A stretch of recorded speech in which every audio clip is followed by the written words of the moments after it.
अस्सलाम वालेकुम स्टूडेंट्स। आज जो आपने टॉपिक पढ़ा टेम्पोरो मैंडिबुलर जॉइंट का, उससे रिलेटेड कुछ पॉइंट मुझे लगा कि मुझे आपसे डिस्कस करने चाहिए। एक देखो, ये important feature of temporo mandibular joint is articular disc, ठीक है, विच इज़ प्रेजेंट बिटवीन कौन सी दो सरफेसेस हैं, आर्टिकुलर सरफेसेस।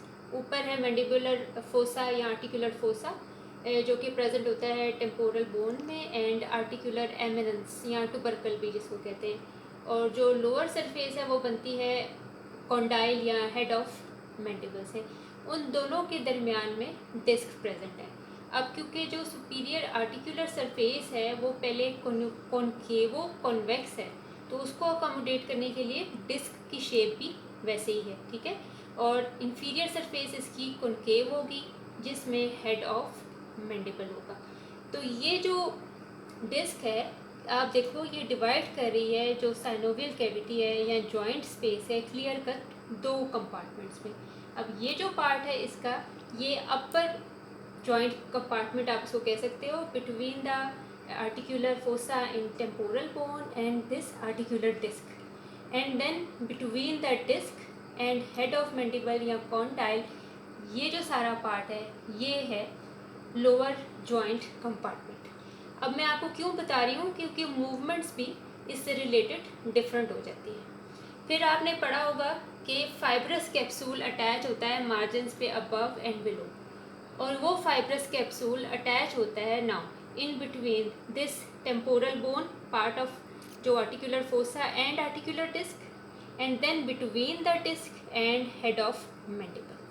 तो अपर पार्ट में जो फाइब्रस कैप्सूल है, यहाँ पर जो फाइबर्स हैं वो लूजली अरेंज्ड है, ठीक है। जबकि जो लोअर जॉइंट कंपार्टमेंट है बिलो द आर्टिकुलर डिस्क, वहाँ पे जो फाइब्रस कैप्सूल के अंदर फाइबर्स हैं they are tight fibres in the capsule. इन दो जॉइंट कंपार्टमेंट के अंदर मूवमेंट्स भी डिफरेंट हैं। अपर जॉइंट कंपार्टमेंट में मूवमेंट होती है स्लाइडिंग और ग्लाइडिंग मूवमेंट, जिसमें articular disc forward and backward move करती है, ठीक है। जबकि लोअर जॉइंट कंपार्टमेंट में रोटेशन या हिंजिंग मूवमेंट होती है। रोटेशन की मूवमेंट में, अब ये अगर कॉन्डाइल है और ये ऊपर ये इस तरह से रोटेट करेगी, ठीक है। जब ये रोटेट करेगी तो फिर मूवमेंट्स प्रोड्यूस होंगी। अच्छा, जब आप मूवमेंट्स पढ़े होंगे और आपने पढ़ी होंगी अटैचमेंट्स ऑफ लेटरल टेरिगॉइड, तो जहाँ एक टेबल आपने प्रिपेयर करना है मसल ऑफ मेस्टिकेशन में, जहाँ लिखा हुआ है कि लेटरल टेरिगॉइड, आपको पता है टेरिगॉइड फोविया में आके अटैच होता है on the head of mandible. तो यहाँ पर ये सिर्फ मैंडिबल के साथ ही अटैच नहीं होता बल्कि फाइब्रस कैप्सूल के साथ भी अटैच होता है। ये इम्पॉर्टेंट है क्योंकि मूवमेंट में जब ये कॉन्ट्रैक्ट करेगा तो किस तरह से मूवमेंट में फैसिलिटेट करेगा वो अभी हम पढ़ते हैं। तो जहाँ लिखा हुआ है ना कि इसकी अटैचमेंट है फाइब्रस कैप्सूल और आर्टिकुलर डिस्क के साथ, तो उसको आप अंडरलाइन करके उस पर लिख दो इम्पॉर्टेंट, ठीक है। अब थोड़ा सा मैं आपके साथ डिप्रेशन की मूवमेंट को डिस्कस करना चाहती हूँ, यानी ओपनिंग ऑफ द जॉ।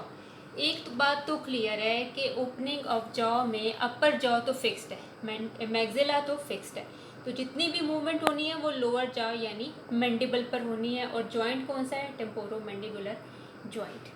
अब मैंने जैसे आपको बताया है कि किस तरह से रोटेशन होती है in the lower joint compartment and forward sliding होती है इन द अपर जॉइंट, ठीक है। तो पहले इनिशियल मूवमेंट में मैक्सिमम है 35, 50 तो खैर बहुत ज़्यादा है, 35 से 50 मिलीमीटर ओपनिंग हो सकती है मैक्सिमम, ठीक है। उसके अंदर फर्स्ट 15 to 25 मिलीमीटर यानी मिड वे तक जो मूवमेंट है वो रोटेशन के थ्रू होती है। कैसे? जैसे अभी आपको मैंने बताया कि जो हेड है मैंडिबल का या कॉन्डाइल है, it moves under the articular disc, rotate करेगा हॉरिजॉन्टल एक्सिस के ऊपर, जिससे ये ओपनिंग होगी। जब ये यहाँ तक पहुँच गया तो यहाँ से आगे लिगामेंट्स टॉट हो जाएंगे। कौन सा लिगामेंट? Temporo mandibular ligament. अब फर्दर ओपनिंग पॉसिबल नहीं है। सेकंड स्टेप में आएगी फॉरवर्ड स्लाइडिंग, और ये कौन करेगा? ये वाला मसल लेटरल। जब लेटरल टेरिगॉइड मसल कॉन्ट्रैक्ट करेगा तो it will pulls the head and articular disc forward. अब अक्सर जब बच्चों से पूछता है कि मूवमेंट तो डिप्रेशन की है और टिरिगॉइड तो फॉरवर्ड स्लाइडिंग करता है या फॉरवर्ड मूवमेंट, तो लेटरल टिरिगॉइड का डिप्रेशन में क्या रोल है, तो वो ये रोल है कि अबाउट मिडवे ओपनिंग के ऊपर फॉरवर्ड स्लाइडिंग करता है विद डिस्क। तो लेटरल टिरिगॉइड यूं पुल करेगा इसको आगे की तरफ और डिस्क और हेड ऑफ मैंडिबल आगे मूव करेंगे।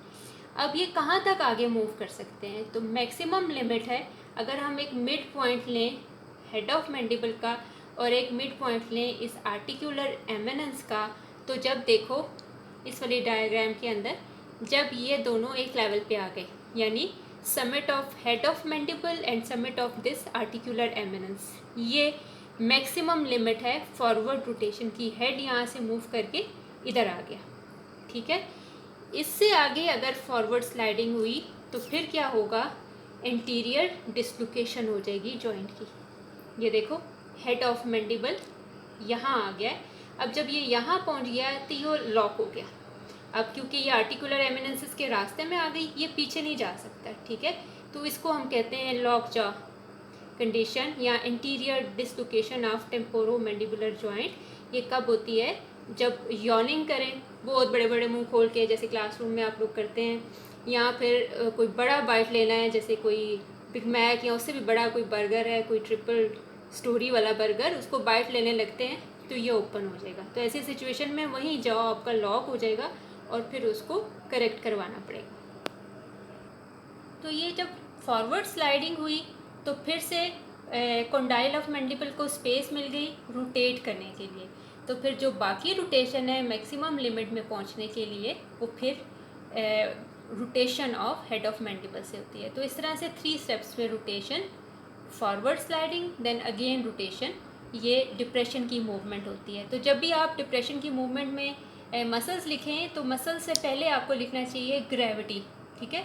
ग्रेविटी माउथ को ओपन रखती है, जैसे आपने देखा है सोते में बाल लोगों का मुंह खुल जाता है under the effect of gravity. अच्छा खैर वो हो गया। इसके साथ फिर आपने मसल्स लिखने हैं और आपको what is the role of lateral pterygoid in depression. अब आई होप कि आपको क्लियर हो गया होगा, ठीक है। सो प्रोट्रैक्शन एंड रिट्रैक्शन या प्रोट्रूजन या रिट्रूजन की जो मूवमेंट्स हैं इनकी थोड़ी डेफिनेशन भी लिख लेना। इन प्रोट्रूजन या protraction the articular disc glides forward carrying the head of mandible with it, ठीक है। और प्रोट्रूजन में क्या होता है, lower teeth are drawn forward over the upper teeth. आपको पता है ना, नॉर्मली अगर क्लोज जॉ हो तो लोअर इंसाइजर्स अपर इंसाइजर्स से पीछे होते हैं, ठीक है। तो रिट्रूजन इसका ऑपोजिट हो जाएगा या रिट्रैक्शन, जो कि articular disc and head of mandible are pulled backward into mandibular fossa.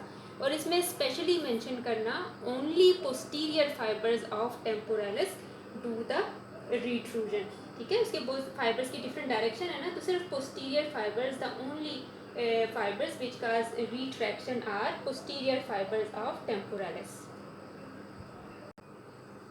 अब जी मेरा फेवरेट काम, कहाँ आपने इम्पॉर्टेंट लिखना है, स्टार बनाना है। सारा ही टेम्पोरो मैंडिबुलर जॉइंट इम्पॉर्टेंट है, लेकिन वाइवा क्वेश्चन के हिसाब से फंक्शंस पूछ लेते हैं आर्टिकुलर डिस्क के। एससीक्यू में रिलेशंस आ जाते हैं टेम्पोरो मैंडिबुलर जॉइंट के। एमसीक्यूज़ के लिए ब्लड और नर्व सप्लाई एक एक लाइन की आपने पढ़नी है। मूवमेंट्स में आपने मूवमेंट्स, उनकी definition and muscles producing the movements. Depression के जो स्टेप्स हैं मैंने आपको बता दिए हैं। आसान पढ़ना चाहते हो तो फिर स्नेल में अच्छी लिखी हुई है मूवमेंट्स। क्लिनिकल्स में आपने इंटीरियर डिसलोकेशन, अभी मैंने आपको बताया लॉक जा वाला, ये वो वाला लॉक जा नहीं है जो टेटनस में होता है, ठीक है। Interior dislocation of the temporomandibular joint, ये कैसे होता है। और दूसरा है व्हाट इज़ क्लिक या क्रेपिटस। तो ये अपनी बुक्स पे लिख लेना इसकी definition. Damage, degenerative arthritis, or when the disc becomes partially detached from capsule, it will result in delayed anterior movement of disc and movement become noisy and produces an audible click or crepitus। तो वो जो कड़क कड़क की आवाज़ें आती हैं ना मुंह खोलने के दौरान, वो होती है क्लिक। अब मैं तो आपको ये भी नहीं कहती कि प्लीज़ लाइक करें और सब्सक्राइब करें, तो मेरी बस आपसे ये रिक्वेस्ट है, प्लीज़ इसको सुन लें, इसको पढ़ लें और समझ लें। Thank you so much.